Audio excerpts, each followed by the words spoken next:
You are watching Notepad. I'm your host, Ibrahim Sani. As you can see, I'm back in the studio for this very interesting interview. I have with me, joining me in the studio is Nurhisham Hussein. He is the Chief Strategy Officer of EPF, or the Employees Provident Fund. Here trying to untangle the mysteries of financial planning. Nurhisham, thanks for taking the time to speak with us. And of course, getting here was a bit of a hassle. There's a lot of My Sejahtera checkpoints, but how have things been with you? I mean, the last time we met was 2 years ago. Well, first of all, thank you for having me. It's been an interesting 2 years, I think. But yeah, it's been an interesting time. There have been a lot of disruptions, I think, for everyone. But you know, I think we're seeing the light at the end of the tunnel, I think. Mm-hmm. Yeah. So the last time we met, you've shared with me some economic terms that I still use until today. The sandwich economy, the club sandwich economy, longevity risk, which is something that we're going to be going through later. Yep. And I don't know whether things have gotten from a financial standpoint of view, things have gotten better. In fact, one statement that has been coming in from EPF is that 60% of EPF see very low balance in account 2, 30% low balance in account 1, and it becomes a challenge for Malaysia when it comes to financial planning. So let's talk more on that.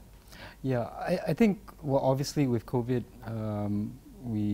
I think as a society, we needed to balance between, survival today versus, planning for tomorrow. But now that we've gotten to the point where, the vaccination rollout is happening, and there is a timetable in terms of when we can actually start opening up again and start thinking about the future again.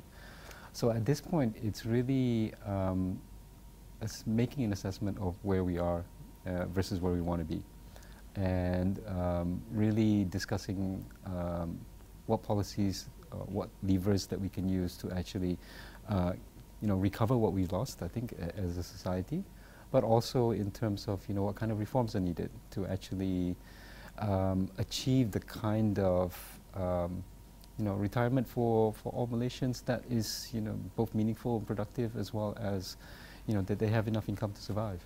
Okay, which brings about that whole longevity risk argument, because Malaysia is fast becoming an aging society. Life expectancy is on the rise. On a whole, as an economist, you would appreciate life expectancy rising, unlike in the US, where it's only it's actually fallen. It's and very strange, right? Because as an OECD country, they're the only one that is falling, right? But I mean, for Malaysia, we should look forward to life expectancy rising, particularly for men, trying to match up with women. And when we see life expectancy for Malaysia hitting about 80 years old by the time we hit 2040, more or less, that brings about an impact towards an aging nation. And reproduction rate, or the reproductive rate, is actually not rising. Yes. So that club sandwich is like 2 club sandwiches in a row. The long statistic. Absolutely.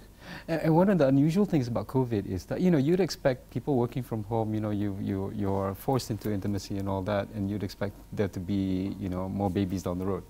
But what's actually happened, I don't know about the local situation, but what's happened in a lot of other countries is that fertility rates actually dropped even further. Which is highly unusual, and it does mean that we're looking at this 1 or 2 year period where there's going to be a very sharp drop in I think the population growth for this particular cohort, and that's going to have an impact 20-30 years down the road. But we are already seeing some of that trend actually happening from before. It's just that COVID accelerated the process, so it'd be interesting to see whether we see a recovery there. But yes, you're right. I think longevity risk is actually rising. I was looking at the stats this morning in terms of what the actual percentage or probability rate of surviving. So as of 2017, roughly 8 out of 10 men will actually hit the age of 60. And approximately, I think, about 3/4 will actually survive to 70. And about half will actually get to that life expectancy level. It's actually slightly worse for women. Women actually, 90% of women actually survive to 60, and I think about 60% odd, I think, actually reach 75. and roughly half of them actually reach the age of 80. So when we talk about life expectancy at 80 in 2040, that's just the average. You know, if we're talking about even the situation today, a significant portion of Malaysians actually do survive to 80. I think it's about 40% or so on average. So when we talk about longevity risk, it's a risk that's happening now, not something that's a problem for the future. It's actually happening right now. And preparing for that, this same generation, when we talk about those who are going to hit 60 or 70 in 2040 or 2050, it's the middle age of today who really need to prepare. Because you've got that risk of a longer span in retirement. You also have that risk of, and I think this is a conversation happening elsewhere as well, healthcare costs. Healthcare costs are rising very rapidly. And you not only have to prepare for income security during retirement, you also have to prepare for medical expenses during retirement. Because typically, I think the last 3 or 4 years of your life is when a lot of these expenses actually start climbing very rapidly. You know, you've got your hip replacements and knee replacements, and you know, things break down basically, especially in the last few years. So when we talk about adequacy, it's really, I think, a problem that we're still grappling with, and we haven't really resolved. Okay, of course, this is when it comes to people in the defined contribution space. My mother is a pension plan earner, I suppose, in the defined benefit space. A lot of her friends are, and she doesn't have these kind of worries. But from a national perspective, the finance minister, for instance, the prime minister, really have to think about how to fund the ever-growing and longevity risk that defined benefit. But I think in Malaysia's case, I think it's fairly limited. We're lucky that, well, I don't know about whether lucky is the right word, but in Malaysia it's primarily limited to the civil service. I've seen other countries, for example Poland, where the contingent liabilities, the amount of funding that is required to cover pension liabilities going forward into the future, they've estimated at 10 times GDP. So that's it's not even, you're not even talking about 100%, you're talking about 1,000% of GDP to actually cover all their pension liabilities. But we're not that far off, right? We are at 65% right now, contingent liability. I think contingent liabilities overall is something like, no, that's total debt, right? Contingent liabilities is on top of that. I think it's another 20%. Okay. That does not include pensions. Okay.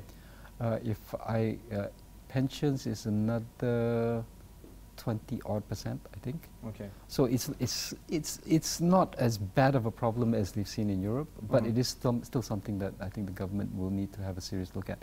And for that matter, I think they've been looking at it for the last decade or so. It's just that it's a very complex issue because you are talking about you can't take away benefits from people you've already given to. Exactly. It's a lifelong affair. It's a lifelong thing. And you know, it will continue to have to be paid out, you know, 30, 40, 50 years into the future. Exactly. So you'll need to have some kind of transition period. I was actually reading in the US, I think the last Civil War veteran was still receiving her pension until up to a few years ago. Okay. That's 100 and some, I don't know. Yeah. A long, I mean, of course, that's ago. a one-off case, but it underlines the fact that that is the kind of risk that you have to carry for many, many years down the road. Yes. Okay, let's move back to that defined contribution conversation in the EPF realm. The issue right now is, of course, trying to manage the requirements of today, as you mentioned earlier. In fact, when EPF introduced ICINA, there was a lot of debate. And the debate is actually a sympathetic one, particularly individuals or organizations that do not want ICINA to be executed. They understand the need, but they feel that the priority of the future is more important than the needs of today. But even then, when ICINA was eventually announced, in the first stage and then the second stage basically is saying no restrictions. There comes a point where even the naysayers are saying, look, I understand what needs to be done, it's just that this is the risk that we're facing right now. And it's a very depressing case because those that were against it were also understanding of why it needs to be done. From an EPF standpoint, what kind of message do you want to share with people that are going through these kind of hardships, the hardships that they need the money today, Mhm. and what are the kind of messaging that you got to think about for them when they think about the future? I think first of all, we are fully in line with the need to, we still have to get past today first, right? So in that sense, one, we empathize. We try to work with the government in terms of the best way to actually allow for those benefits to flow through to our members. I believe for most of them it was very, very helpful. And I think, just from our data that we've been able to see, and then from some feedback on the ground, those who didn't need it for today actually used it to put it into other types of savings. So in that sense, I think it was okay. I mean, you're not compromising your savings or retirement adequacy. But having said that, I think we do need to have this conversation around, especially those who are not covered under the current system. You mean not contributing to EPF? Yes, exactly. Or they are EPF members but not contributing? Exactly. So the bulk of the applicants actually came from this category. If you're a contributor and you need this money, I mean, well and good, you can recover and you have time to recover. On average, I think it was, we calculated you need to work an extra 3 years to cover back that 10,000 ringgit. 3 years? Yeah, approximately, on average. Okay. But the lower income group, it takes a bit longer. It takes up to 5 years or more. So there needs to be this conversation around, okay, because fundamentally, a lot of the issues around retirement adequacy actually fall back on the fact that salaries are low. So as long as that's not resolved, no matter how much tweaking you do to the system, you're not going to be able to fully address this adequacy issue. Right now, what we have is approximately 20 to 25% of our members meet the basic savings requirement. Which is how much? Which is 240,000 ringgit at age 55. But that 240,000 ringgit is poverty line income for 20 years. So that's not going to be for 20 years. We were just talking about exactly. Risk. So you still have that risk that that money is still not going to be enough. That's one. Second thing is that if you're looking at the amount of income that you need for a meaningful life, for enough income for you to also participate in society, to play with your grandchildren, to meet with your friends and socialize and all that, you need roughly about 3,000 ringgit, not 1,000 ringgit per month. Okay. For couple. So you're actually looking at something closer to about 600K. All right. In terms of being an adequate amount of income. And I think from our numbers, maybe only about 3% to 5% of EPF members actually reach that level. So about 3% to 5% has about 600,000 by the time they are 55. That would give you about 3,000 ringgit monthly income for how many years? 20 years. 20 years. Yeah. Oh wow. Okay, so yeah, and then you work backwards. Yeah. So if one is to survive, because when you say life expectancy at 80, you are right. It's average. That means a lot more people. Half the people exceed that. Yes, exactly. Exactly. So you have to also bear in mind that, when we talk about life expectancy 75, that could mean that you yourself might be 80, might be 85, might actually reach 90. Okay. Because there are people who survive that long. Okay, let's take a short break with this very enlightening conversation. We'll be right back after this message with the EPF.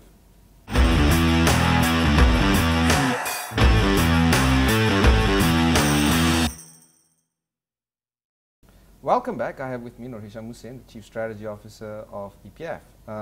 Nurhisham, let's talk a little bit more about the biggest problem that the country is facing right now, based on my opinion, income. Income has been stagnating over the past few decades. We have had issues where, say for instance, a medical officer joining the service, KKM today, is earning the same amount of salary that my wife came into the service, which is close to 15 years ago. No change.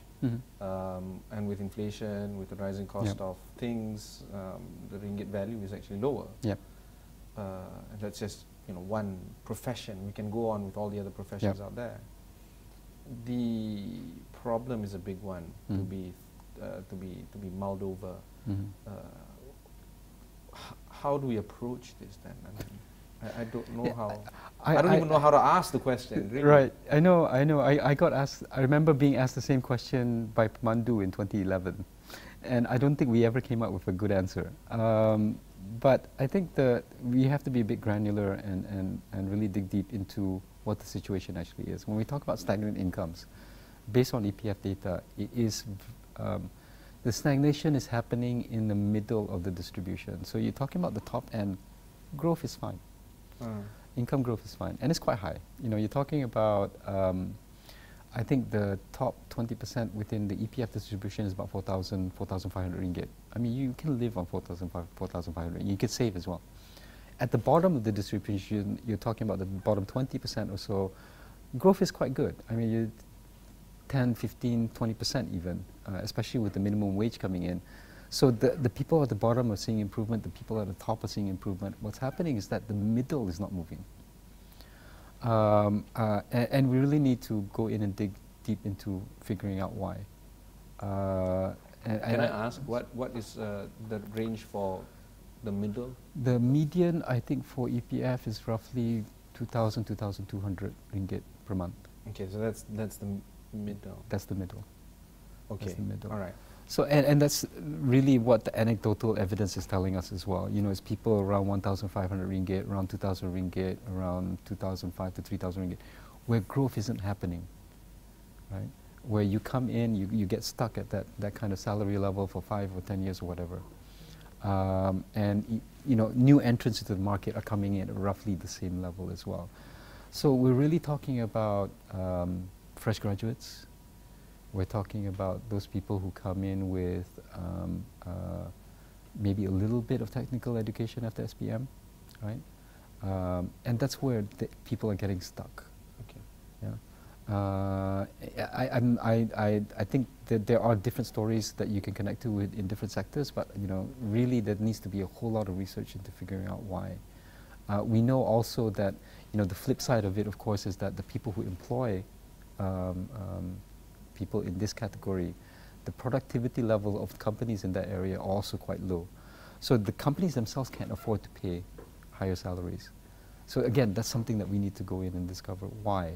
And I haven't seen anything that says, you know, really given us a definitive answer, you know, that we can actually apply a policy to. I mean, we can say higher wages, but if the company goes bust, then that's not a solution either. The companies have been going bust over the past 1 year. Yeah, that's right. Okay, let's talk a little bit more about how EPF is trying to help Malaysians to achieve a little bit better financial planning, I suppose. Yeah, so what we've done is, especially over the last 5 years, we started our retirement advisory service. Now we're going to call it the member advisory service. So instead of RAS, we call it MAS. Hopefully there'll be some spillover from the gold market. But the idea is, really to help people who are on the verge of retirement actually do their financial planning and work out what kind of budget works for them. So it's been fairly successful. What's happened is that usually before we started this, you know, roughly about 2/3 of our members would just take everything out in lump sum. Now only about 1/3 do so. So they keep some money still with EPF and allow that money to grow. So it stretches the ringgit a little bit more. Having said that, I think you're still dealing with the adequacy problem from the start, but you know, we're doing a lot in terms of actually helping them manage the money more effectively. The second thing I think that's going to come up fairly soon, I think hopefully by the 3rd quarter, 4th quarter this year, is that our iAccount app will soon have features of financial planning embedded into it, so you can actually do your budgeting inside. And you can also, as a member, while you're working, you can actually work out, okay, if this is your end goal for your retirement savings, then you can work out how much you actually need to save on a monthly basis. And also hopefully track all your other expenses as well. It's a convenient feature. I'm already using it on some of the financial apps that I'm on, but to embed it with iAccount. Yeah, so you actually have that target there right at the end as well. So, you know, we're trying to kind of amalgamate 2 different streams here. One is actually having that financial goal. The second thing is actually managing your day-to-day finances. Okay, let's talk about inclusivity then, because a lot can be done to close the gap between the socio-economic status of the haves and the have-nots. Yep. How do you plan to close the gap in terms of these income disparity? Well, I don't know whether EPF itself can do that. I think we do engage a lot with the government in terms of economic policies. I believe the government is also quite keen on trying to address a lot of these issues through the shared prosperity vision. It is, I think, a hot button issue across the whole world, not just in Malaysia. Yeah. And I think there's going to continue to be serious discussion around what kind of policy levers that you can use to actually address this issue. Because so what are the ideas that you want to share? Well, I think there's been a lot of experimentation. Excuse me. There has been a lot of experimentation around the world. I mean, some countries have started basic income experiments. Some countries have looked at... This is universal basic income? Yeah, UBI. But, typically it's on a small scale. We did that, right? With the 50 ringgit E29 thing? Well, we wouldn't call it basic income. It was because it was a one-off. Ah, okay. Right? Oh, right. okay. Yeah. And so then it wasn't. Yeah, it wasn't significant enough to call it a basic income. You're not covering your life expenses. The basic idea behind E29 is actually to have. Basically, it's a fiscal stimulus because you have a self. There's a what do you call it? There's an expiry date for that 50 ringgit. Termination. So you have to spend it, right? Yeah. So that's actually an effective way for the government to boost the economy because that 50 ringgit goes out and it has to be spent. Yeah. Right. But so it's a different conversation from really UBI, yeah, UBI or basic income or what have you. Right. I think from our perspective, there does need to be a lot more, I think, discussion around really social protection reform as a whole. And not just about the, I think, the social economic disparities.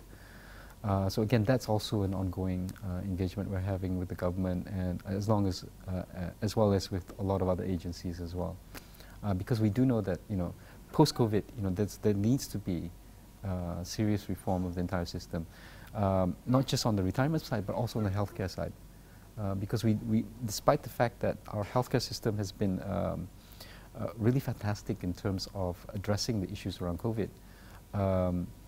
We do know it's underfunded. We do know that there needs to be a lot more investment there.